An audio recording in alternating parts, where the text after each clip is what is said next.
l'engagement نتاعهم شو قاعدين باش ينجاجوا مع العباد وعلاش العباد plutôt engagés معاه. Voilà, pour sentiment analysis, est-ce que العباد يحكوا عليه positif, négatif ولا il est plutôt neutre? Donc, les challenges. Donc, أول challenge عرفنا في خلال السيليكسيون هي data access. Donc, بعد الوجهة نتاع Cambridge Analytica في عندنا les données اللي هما des données publiques ماهوش privées اللي عندنا الحق نستعملوهم. Donc, خلينا أكثر وقت باش نعملوا des alternatives. ونعمل regulation في information قوانين واضحة when it comes to social media usage في les élections ولا les campagnes électorales تاع les candidats. Donc, ما عرفناش réellement شنو القوانين. Voilà, merci. Alors, c'est très fort l'équipe de ta Obrada.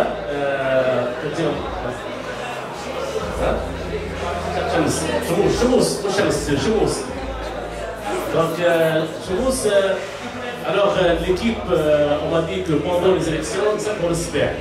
Il y a tellement de boulot. Est-ce que vous avez une idée de la taille des données que Obrada a accumulées à travers les 5 dernières années? Tout d'abord, on est très très fort parce que Obrada, c'est un produit 100% tunisien. Et, c'est très important, il arrive à concurrencer les grandes solutions dans les grands noms. C'est l'un des rares produits, c'est l'un des rares startups qui a pu rivaliser avec des produits qui m'a Sandesio, qui m'a Transporter, qui m'a Brandwatch, Soccer, voilà. Il a pu le concurrencer et vous pouvez l'avoir au dinar tunisien. Même vous pouvez l'acheter de casque. Du Cogit, vous avez sur le plus. Pas besoin d'environnement à Hatché. Tellement c'est facile. Il a très bien impacté les dernières élections. Je sais très bien, parce que je suis très près de ceux qui l'utilisent. Ils ont fait un excellent travail. Il est aussi présent sur plusieurs pays. Et c'est en même temps un projet ambitieux techniquement, mais aussi ambitieux du point de vue marketing. Donc, je vous invite, si vous avez des questions, pour leur poser. Voilà, monsieur. J'appelle là. Je t'appelle. J'appelle.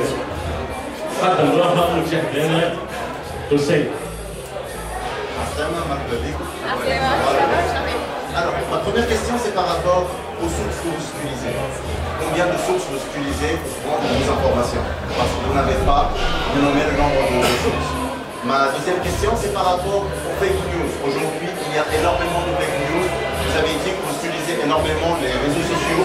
Comment vous pouvez savoir si vos informations que vous êtes en train de prendre sont des fakes ou des news? La troisième question, c'est par rapport à la qualification. C'est sur quelle base, quelle façon de faire, comment vous préparez et comment vous dispatchez pour dire que vous donnez l'analyse interne du client final. Merci. Alors, monsieur a demandé les sources, l'analyse en sentiment et je vois déjà le nombre de sources, l'analyse et fake news.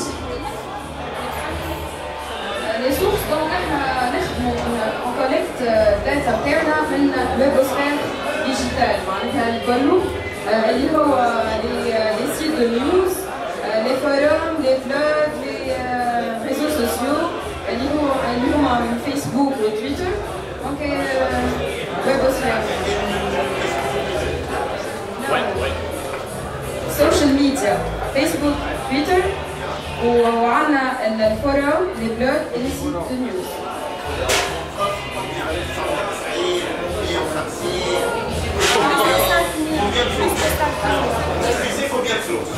Plus que 5 000.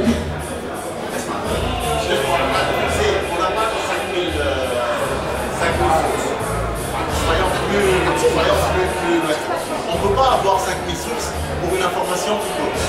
C'est pas vrai. On ne peut pas l'avoir. Pour les réseaux sociaux, on a deux sortes de réseaux sociaux.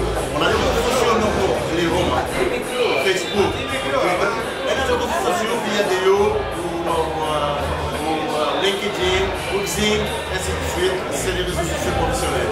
Donc, pour vous, les informations question. Qu'est-ce que vous utilisez? Question claire.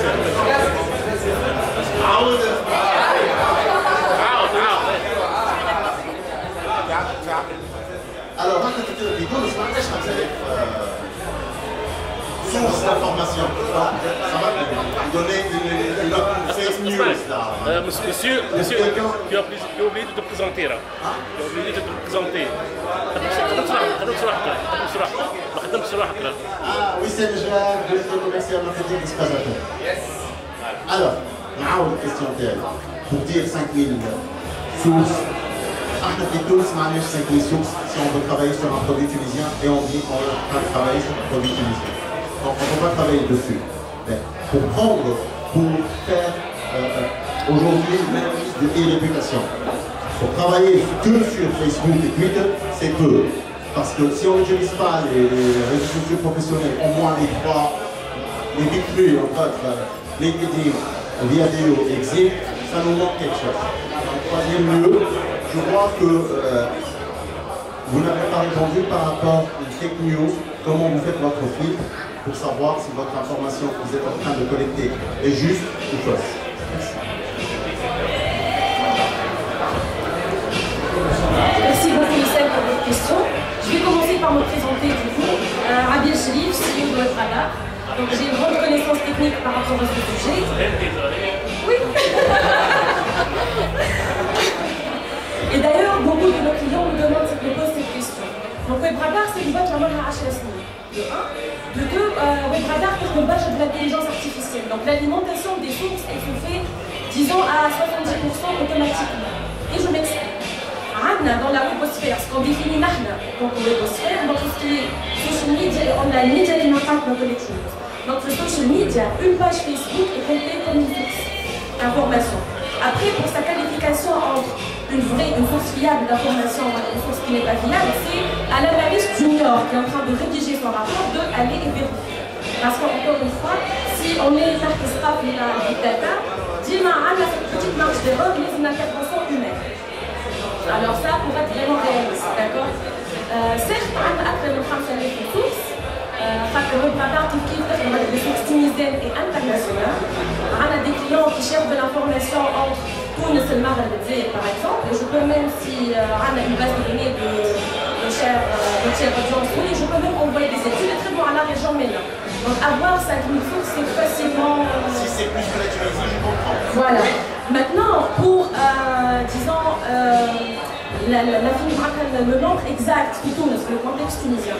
Avant de commencer à produire le rapport, on est toujours, c'est l'algorithme qui fait le travail, mais il y a toujours la touche humaine, notamment pour l'analyse, et je vous l'expliquerai plus tard. Avec des sessions de brainstorming, là où nous proposons des sources, tout dépend même de quel genre de produit on est en train de produire. Si c'est une analyse des réputations, je suis sûre et certaine que la marque en question veut le maximum de sources, donc à nous de fournir une centaine, un millier de sources, etc. Si c'est une thématique bien précise, et je cite l'exemple de la migration irrégulière, peu de médias justement en parlent, et on parle correctement si je puis me permettre. Du coup, nous avons une sélection beaucoup plus fine et beaucoup plus raffinée. Là, je pense que c'est la liste de sources à une dizaine de sources pour vraiment que l'analyse soit pointue et raffinée et straight to the point. D'accord. Donc, vous pouvez me rappeler que vous avez une question par rapport aux analyses. D'accord. Vous appuyez votre analyse pour savoir le félique Israël. Très bien. D'accord. Alors, la première remarque que je veux vraiment expliquer, que je veux vraiment soulever, c'est que WebRadar a ses propres métriques d'analyse. Tout à l'heure, notre collègue a mentionné qu'on est concurrent à Social Bakers, etc. Nous, sur la FAT, on a la même technologie, mais juste on supporte le dialecte tunisien. Mais plutôt, en la FAT, on a nos propres métriques, nos propres façons de faire, et surtout l'analyse de sentiments qui supporte le dialecte tunisien. Chose qui n'est pas faisable avec des géants de socialisme et médias moyens. D'accord. Alors pour l'analyse, on a la partie automatique, donc les métriques propres à WebRadar. Je peux les citer brièvement pour plus de partage. Donc on traite, on quantifie la part de contenu, la part d'audience et la part d'engagement social. Et ces trois métriques-là, nous avons toute une analyse, tous les rapports. Par exemple, la réputation, on commence par quantifier. Et je vais des items de mention pour vraiment voir pardon, vraiment pouvoir cerner. C'est des robots. Exactement. Alors, la collecte et la génération des dashboards, donc voilà, les graphes, etc., c'est des robots qui nous font. D'accord. Maintenant, l'analyse, l'interprétation et l'incorporation de l'approche CDT, alors Cognitive Behavioral Therapy, donc nous on traduit ça surtout pour le segment des marques, parce que pour les marques, quand on fait de l'accord, on a 3 objectifs à atteindre. Donc le cognitif, l'affectif et le conatif, les objectifs classiques. Donc là, on traduit ça